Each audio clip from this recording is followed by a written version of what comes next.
kind of tucked out of the way. Pretty cool setup.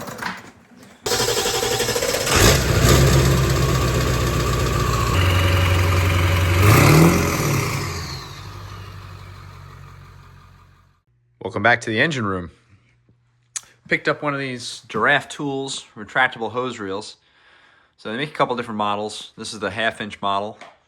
They make a 5/8 model as well. This one's 78 feet long.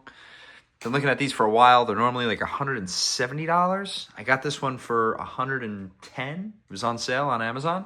So we went for it. So I have this like tower of stuff, of retractable hoses. I have this shelving unit, and then this end is cut at a 45, and my garage door is right here. So I'm right by the threshold. I got air right here, so super easy to pull out. Got a whip that goes over to my compressor, and then I can just pop the compressor off, unplug it, take it out, use it for other things, and then when it's sitting here, I can just run my airline. I got 100 feet of 1/4-inch airline. For the CFM and the compressor, 1/4-inch is perfect. This is a Harbor Freight reel. Works awesome. Super simple setup. So we got air, we got garden hose, we got our water, and then I got the Giraffe Tools.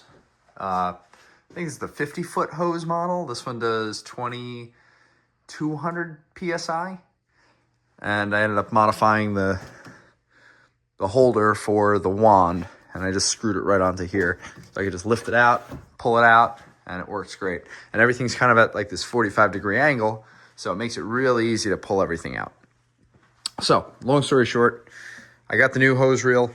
Been looking at that for a while. It was on sale, so I finally went for it. This is fine, but it's annoying because it drips and it hangs off of here, and I just wanted a retractable setup. I have everything else retractable. I use that pressure washer all the time because it's easy, and that's the name of the game. If it's not convenient, it doesn't get used. So whenever I got to pull this out, I got to pull it out, use it, and then if I pull it back and I don't drain it, it's super heavy. So this is the way to go. There's really no use in having anything bigger than 1/2-inch because I have a 1/2-inch feed here. So this is my water supply. I have it insulated and heat traced, and that runs down to my basement.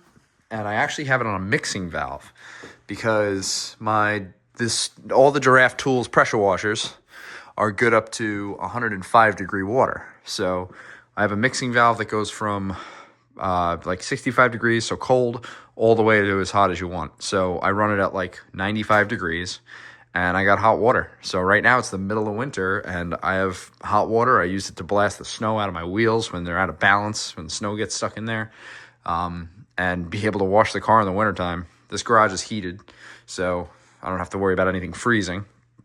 And yeah, so I use that all the time. Works great, but want to do the same thing with the garden hose.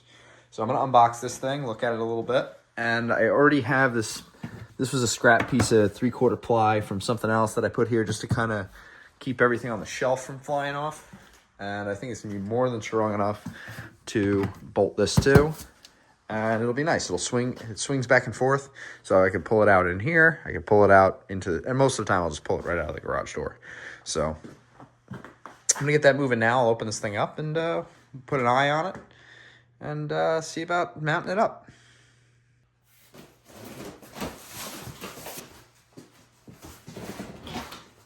Instructions. So a set of lag bolts. Got a nozzle. So I saw a couple different models of this. Some of them have the water connection on the side. This one has it integrated, which is fine. Works for me. And this is removable. It looks like it's got a screw on the back, so probably just pull that screw out. I'll check the instructions, and then it probably just lifts right off. That's sweet.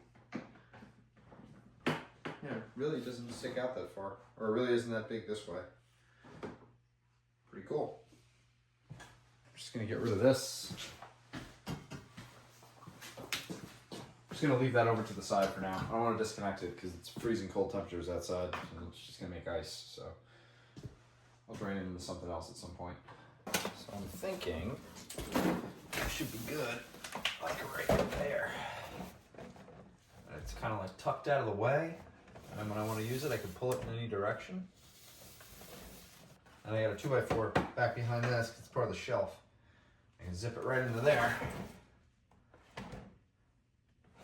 Yeah, that's gonna be all right. So it looks like I can just pull this off by pulling this screw out, I believe. Some of the other ones have like a pin, but this is the smaller one that they make. So I'm just guessing. I could probably read the instructions, but it's pretty self-explanatory. And there we go. So that's what that groove is for. It works pretty well. So this side down, this side up, and I could just mount that, and then I'll make it level, and then I could just drop this thing on. It's made for outside. The whole idea is that you can mount this, and then you can just drop this on, but for inside, it really doesn't matter. So it comes with these legs, and they're way too long, and they're for masonry. That's why they have these mollies. So I have these other lag bolts, which that's 3/4 ply, and then I have a 2x4 behind it at the base. So I'm gonna put these in the bottom because they'll go through the ply and then about an inch into the 2x4. And then I'm gonna put these at the top, and these will go just deep enough to penetrate the 3/4 ply, and it should be more than strong enough, shouldn't go anywhere. So as I said, the upper ones, because of the thickness of this, they're gonna be like perfect through there. And then my lowers are gonna be long enough to go through the ply and into the 2x4 at the base. So these are 7/16 head. I'm gonna put one of them in, and then I will level it. I'm gonna eyeball it level, send one home, and then adjust it from there.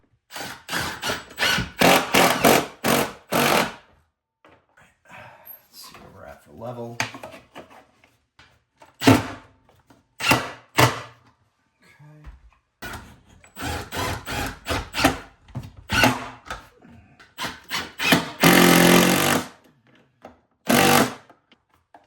That's on there good.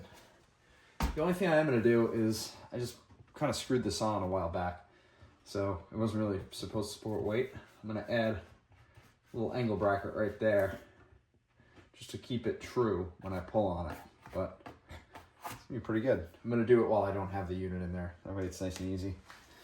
So just for some added stability, this little angled piece of metal. So I'm just going to zip that in right up here.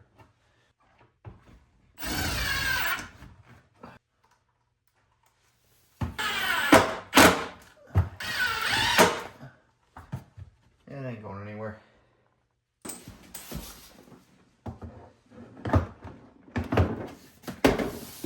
Oh yeah, that's cool.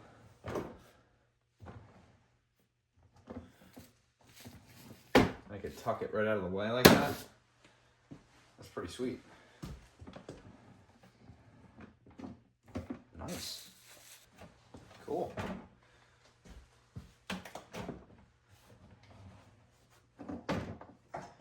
That actually works out perfect because I had this hose in the back that was kind of, I don't want to say in the way, but I thought it was going to be in the way, but it's actually perfect because it spaces the unit off the wall enough to where I can tuck it. So when it's over like that, it doesn't completely go flush, but it's still pretty good out of the way. But when it's like that, it's really tucked.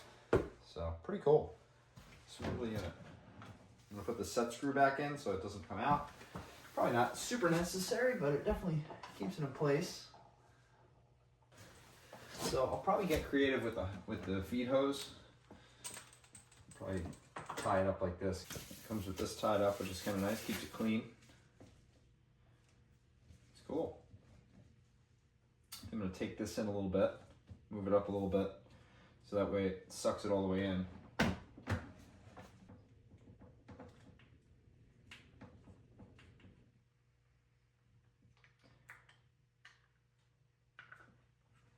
There's our puck. I'm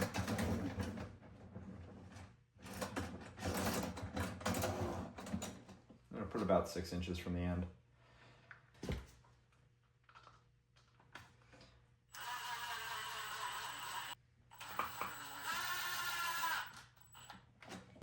Sweet. That comes with this nozzle.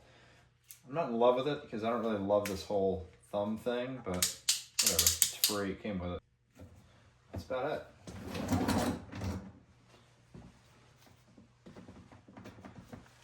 Not bad. All right. So now I can actually get rid of this. I keep walking into it, to be honest.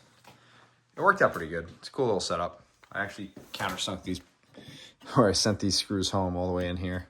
It's been on here for a while, but I think I have some screws. Yeah, I sent a ton of screws into that. So I'm gonna pull that off. I'll use it elsewhere and free up some space here. I kind of want to make a tray here. I'm thinking I want to run like a piece of 3/4, just 3/4 by 1.5 inches across the front, and then maybe right in here so that way I could like throw things here, because it's kind of like a good low area that's useful for like this kind of stuff, for airline stuff, nozzle stuff, and everything else.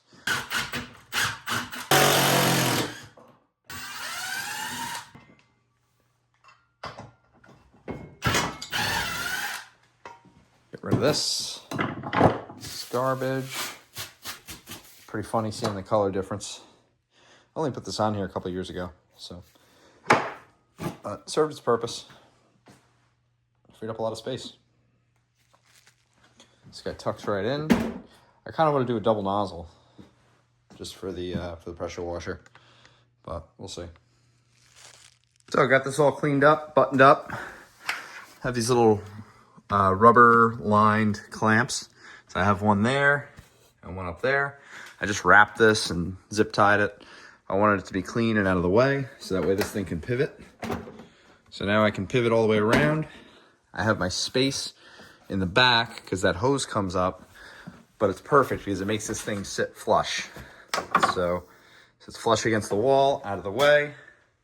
I move that puck so that way it sits further in, and it works really well. Very happy with it. It's like 2 degrees outside, so I'm not going to try it. I got all the air out of it. I sprayed it into a bucket, but I'm not really in love with this because it's a thumb instead of a squeeze. But this is a regular garden hose thread, so I could put anything on it.